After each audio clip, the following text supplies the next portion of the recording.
UFOs. You don't know what you're looking at. What's driving that thing? It's not a space alien. Alien. It's unidentified. There's footage and records of objects in the skies that we don't know exactly what they are. dailymail.co.uk, but it's really all over the place.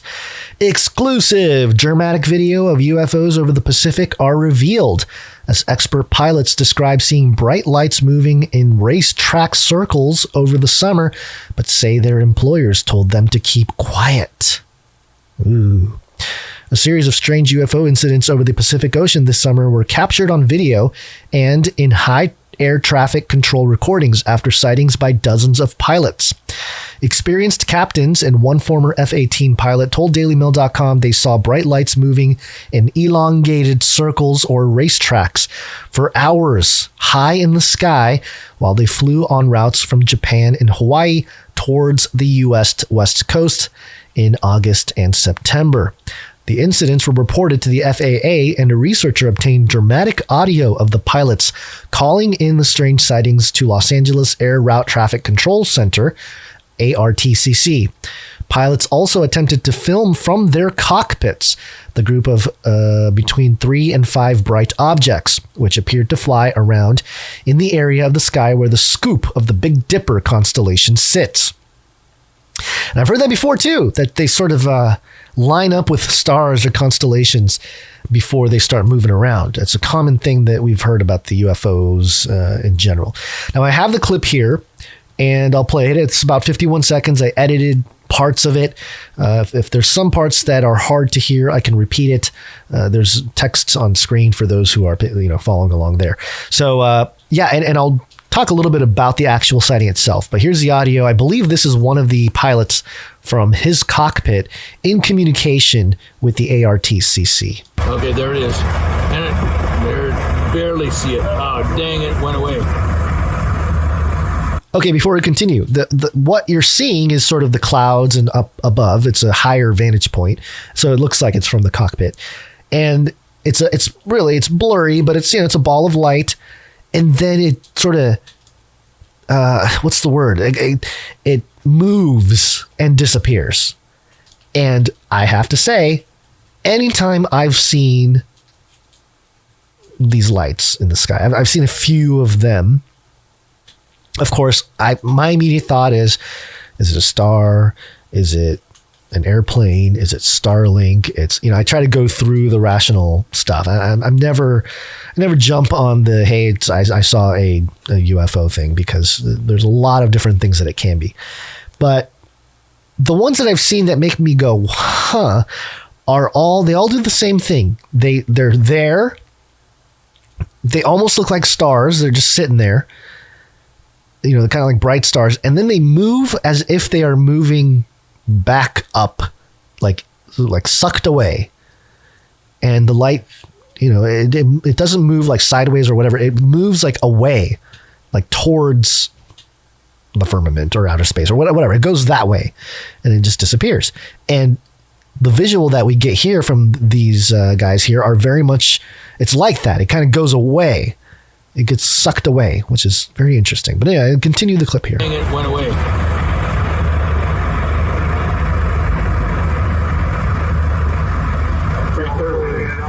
Y'all see it out there. Yeah, we got it. And is your position currently between Civet and Flex? Listen carefully. We're actually up on the Zulu track. Zulu track. So everybody's seeing it. Yeah, we eastbound on the Zulu track. Just about 8 miles out of Zulu, but yeah, we see it. So these pilots are going back and forth, and they're basically confirming, like, yeah, we see this thing. But then there's this number. Always. Yeah,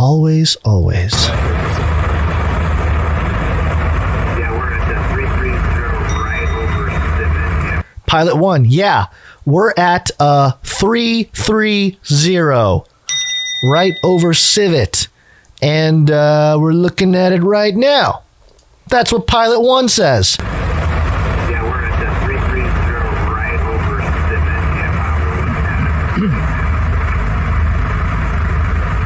Civet. So even though in the video footage here, you can't see it anymore from this particular pilot, clearly other pilots were seen. They were in communication. And when they're calling out their location, they're at 330, right over Civet. Of course they are. Of course they are. Very interesting. Interesting. 2 of the pilots can be heard. We just played the clip, so there you go.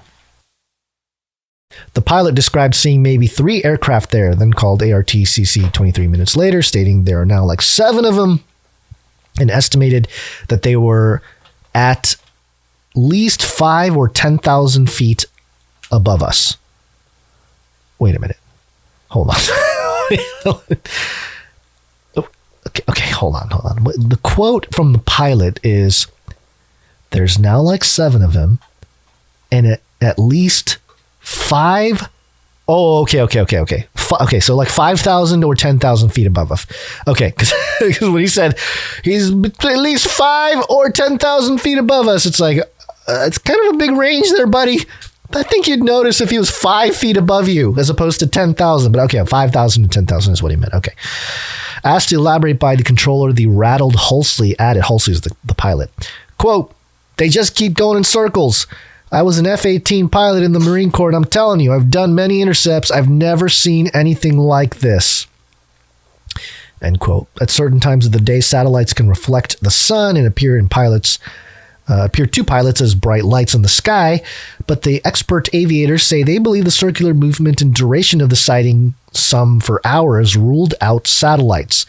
Chris Van Voorhees, 63, told DailyMail.com he saw between 3 and 5 objects, far brighter than the stars around them, fading in and out with no discernible pattern and moving in a racetrack circular motion while he was flying from Honolulu to Los Angeles in August. Van Voorhees, who has been flying since he was 14 and has 32,000 hours experience, he's working on that 33,000th hour, said the objects appeared to be in Earth's orbit or even further out in space, given their continued position near to the Big Dipper constellation as he flew over the ocean for hours. The other airlines were saying, hey, are you seeing what we're seeing? The veteran pilot said. There were lights that would come on very bright. You would see them move and then they would go out. If I had to be in a very, very high orbit or actually even out in space, quite a ways away from anything that a satellite would be, because every time we were seeing it, it was in the lower right-hand corner of the Big Dipper, no matter where we were in the world. Interesting. Again, just these positions in the sky and just sort of the connection to constellations, which has its connections to astronomy and astrology, like astrological significance, I think, with mythology. There's definitely some ties there, and I'm not going to claim to know everything about everything, but I'm just going to say that there's always been sort of a connection.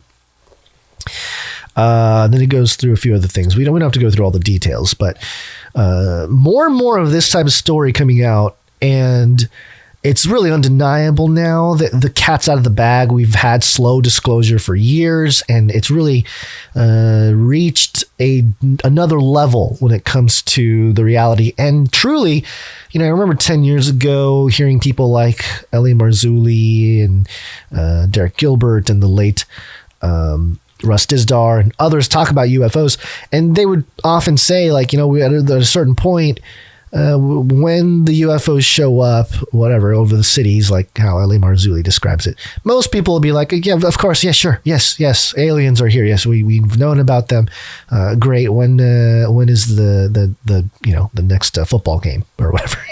Like they're just going to go back to their own thing. I think we're closer to that. It must be a scale, because if that is true, if that kind of scenario is true, whether it's real, I don't think it's real aliens, but whether they present it like that or present it another way, it is indicative of the desensitization happening to society. Because I really think a lot of people would be like, oh yeah, of course, but also back to my fantasy football or something. Here's another clip from that same recording of one of the pilots. 22-second clip here. Somebody tries to say that maybe this is SpaceX or the Perseids meteor shower. Listen to the response from the pilots. It's either the SpaceX satellites or maybe it's the Perseus. There's a Perseus meter started this week. It's not a satellite, it's not a meteor. Yeah, these things are not moving like meteors. They're, it looks like they're orbiting every now and then and changing direction. That was sure. Yeah, so 3 different pilots basically say, no, this is not a meteor or a satellite. They're moving differently.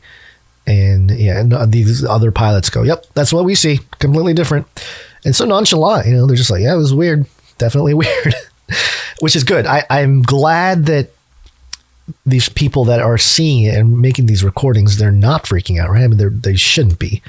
But I'm saying that it's part of their demeanor is interesting. They just have to, continue on. They have a job to do. And this leads me to the final story here from Big Think, which is sort of a scientific think tank outlet. Headline: Why Science Suddenly Has a Lot to Say About UFOs and UAPs. Oh, okay. Suddenly, science wants to get in on the UFO talk. Why would that be? Let's see what they say. Excuse me. Lately, there's been a lot of interest in unidentified aerial phenomenon, UAP, or what used to be called UFOs. Of course, when the intelligence comes in to do their revealing, they have to put their stamp on it. They got to put their categorization on it. UAP, not UFOs. UFOs got too much people power, independent people power talking about it. We got to control the conversation. So we reset the SEO. We come up with our own thing, UAP. The fascination has not been limited to the general public. It is increasingly spreading among scientists as well. Yeah, this will be a good one to ask Fauci, What do you think about the alien, not the aliens, the UAPs there, Fauci? Oh, I've been in one. Oh, I was a spot. Lizard people choke him out. Okay, sorry. I don't know where that came from. Been talking for a long time. When Basil's not here, I just continue to talk without stopping. So you never know what is going to come out of my mouth. Lord, protect me, please. Reports of mysterious objects in the sky are nothing new, of course. They have been occurring since ancient times. Yes, it has, Big Think. But traditionally, most scientists have not taken the subject seriously. Why is that? Yeah, why is that? One reason is that more than 90% of observations can be easily explained. Okay, that makes sense. Swamp gas could mistake the interdimensional craft as some kind of swamp gas, or mistake a swamp gas as an interdimensional craft. You get what I'm saying. The people think they're seeing UFOs, but really it's just some stuff that can be explained. 90% of the time, that's the case. So what do scientists think about that? Well, it's not worth my time. I'm not going to worry about the 10% of the time people observe something and there's something to it. Because also, add to this the giggle factor surrounding this topic. The giggle factor. For scientists, the stigma connected with such research can have serious consequences for your career. The unfortunate result is that observations without easy explanations typically remained unexplained. Yeah, we've talked about this too. Just in general, the topics that are not allowed to be discussed get ridiculed, or there's a culture that gets created, a very intolerant culture. And we've seen that with all other issues in education, but especially in science, if you're trying to be a serious scientist, if you're trying to be Neil deGrasse Tyson, then you can't really entertain the topic because it's just unidentified flying phenomenon of object breaking or seemingly breaking the laws of physics. It's an impossibility. Sipping their tea with their pinky up. It's just there's this real elite ivory tower mentality to this whole thing. But I continue. The situation may be changing, however. Following up on its 2021 report about UAP, the Pentagon has created a new all-domain anomaly resolution office with the objective, quote, to synchronize efforts across the Department of Defense and with other U.S. federal departments and agencies to detect, identify, and attribute objects of interest in, on, or near military installations, operating areas, training areas, special use airspace, and other areas of interest, and, as necessary, to mitigate any associated threats to safety of operations and national security. This includes anomalous, unidentified space, airborne, submerged, and transmedium objects. Yeah. Whew. Yep, we've talked about the All-Domain Anomaly Resolution Office, but isn't it interesting how the conversation changes, the attitude, this giggle factor, UFO research. As soon as the government steps in and says, we're going to call it UAP, we're going to create the All-Domain Anomaly Resolution Office, and we have this big agenda to calibrate all of the intelligence agencies under one purview when it comes to the topic of unidentified aerial phenomenon. And all of a sudden they're like, hey, I can make money. I can make money doing this government program. Yes. And then no time to giggle, time to peddle whatever's I'm told. NASA also is weighing in, of course. The agency's own study of UAP is due to get underway this fall.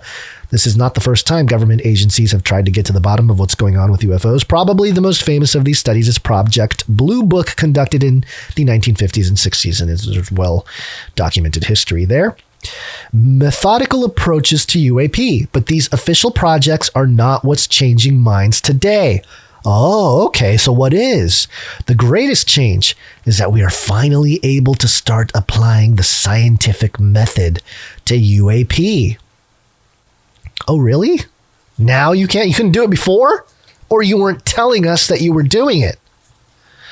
I suggest, my opinion, that it is the latter. They've been doing whatever they've found or whatever. They've been doing this for so long. This whole coming out party, this revealing the apocalypse of the secret space program and all that kind of stuff going mainstream here. This is all very obvious if you've been looking at what the hidden hand of government and those types have been doing for at least decades. Why do we have such advancements in technology? I'm sure it's just a coincidence. Okay, so it's because we have more scientific evidence to back up the UAPs. This method becomes clear in the Pentagon report. Quote, most of the UAP reported probably do represent physical objects, given that a majority of UAP were registered across multiple sensors, to include radar, infrared, electro-optical, weapon seekers, and visual observation. End quote. While eyewitness reports can easily be dismissed as optical illusions, it is harder to explain away something observed using different methods and covering different parts of the spectrum. This is why I have been saying that some of this could be interdimensional. It's not going to necessarily be, hey, we come from space. Like, even when they decide, if they decide to reveal themselves, I think they're going to say that we're from a different dimension or a different timeline, or, just that'll be the narrative. It doesn't have to be like, oh, we're from the planet Zorbadog in the foreign galaxy of, it doesn't have to be that. Like the Mormons, or not the Mormons, I'm sorry. The Mormons. Scientologists, that's what I meant. Scientologists. Hey, the Mormons got a weird thing going on there too. But the Scientologists have that crazy one, right? Yeah, okay, sorry. Continue before I offend more people. A case in point is a paper recently posted on a scientific server by 3 scientists from the main astronomical observatory of the National Academy of Sciences of Ukraine for their study. Boris Zaldyaev colleagues used 2 observation stations, one in Kiev. How did they use the one in Kiev? You'd think all those bombs and Oh, the nuke smoke would obscure the view of the but okay, all right. And the other 120 kilometers away. Color video cameras recorded objects moving across the daytime sky at high speeds, with exposure times set to just 1 millisecond and the frame rate set to no slower than 50 frames per second. The cameras did record several hits. Some of the objects were luminous, while others, very dark objects, registered zero albedo, meaning they reflected no sunlight. This isn't Big Think, folks. This isn't like some weird blog. Big Think. The same people that have been really pushing transhumanism, by the way, too. Big Think highlighted Ray Kurzweil years ago, talking about his whole idea for transhumanism and the future of mankind and merging with machine and the whole spiel. So it's a long time coming, but now they're pushing into the UFO stuff and they're talking about it as if, there's scientific foundation to all this. What all the objects shared in common, though, was that they were moving at extremely high velocities, up to 282 kilometers per second. Compare that with the Earth's escape velocity of 11.2 kilometers per second, which is the speed required to overcome our planet's gravity and escape into space. No physical human-engineered object could get close to such velocities within the Earth's atmosphere. Yet, based on colorimetric methods, the scientists determined that the observed objects were only a few miles above our planet's surface. Interesting. Almost as if they're hovering on a layer beyond the firmament or something. I don't know. Seems like we're in some kind of bubble barrier. But that's crazy talk. I don't know anything. I'm just a person yelling into a microphone. Interestingly, the data showed that the object's brightness was correlated with their speed. Interdimensional. That might lead us to speculate whether these objects are extraterrestrial spacecraft using some unknown propulsion system. Here again, science provides at least some help. Based on papers such as one published in 2010 by Harold Putoff from the Institute of Advanced Studies at Austin in Texas, we can theorize what the signatures of exotic propulsion systems might be. If a ship had a kind of warp drive capable of modifying the space-time continuum, if nearby observers might see a blue shift toward higher frequencies of light, observe time running faster, and feel the presence of anti-gravitational forces. I've been saying that this technology is based on electromagnetism, which probably has to do with some kind of warp drive capable modifying space-time continuum. The whole thing, the blue shift, they're bending space and time, these crafts are. You see, that's why when they move fast, they start turning into light. Prince of the power of the air, who can disguise themselves as angels of light. No doubt we should be extremely careful with such speculation. Okay, Big Think. Just lay down the warp drive, space-time continuing modifying capabilities as a possible scientific explanation for the UFOs. But then also caveat, no doubt we should be very careful, extremely careful with such speculation. Could the observations from Ukraine simply be the result of instrument malfunctions? Can we really be sure they represent physical objects in motion? The measurements seem consistent with each other, and one UAP was observed by both telescopes, but the authors still do not put these questions entirely to rest. So the answer for now is that no, we cannot be sure. Okay. Wow. Check that out too. You thought that they're going to give it away. No, it's like, even if they caught it, multiple sensors, multiple domains, it's been caught, it's been seen. And they're like, but we can't be 100% sure. Sure, we get multiple angles. We got multiple reports of the same object from multiple pilots, but we can't be sure. We can't be 100% sure. Yeah, okay. Crossing New Frontiers. Oh, then it goes into Harvard professor Avi Loeb and the Galileo Project and all of the infrastructure, the history of it a little bit, but also the infrastructure being built out as a way, I think, to have more of a systematic revealing where our governments themselves sort of begin to merge with mythology, with the supernatural. And that's where all this will be presented. I don't think it's just like as simple as outer space. I think some people will interpret it as that. At the last paragraph here, the good news is that the technology is advanced to such a degree that we do not have to just stop there, which is a list of sightings. We should begin by getting rid of the stigma associated with UAP research. Let science do its work. I don't know what we will find. We might at least discover some previously unknown natural phenomena similar to sprites and elves. What do you know, Big Think? Seriously, Big Think, what do you know? Why would you say let science do its work and then follow it up with, who knows, we might discover natural phenomenon like sprites and elves. But the payoff could be much greater. Solid evidence that we are not alone in the universe. Ah, yes, all goes back to that narrative, which, again, this is a part of the narrative construction here.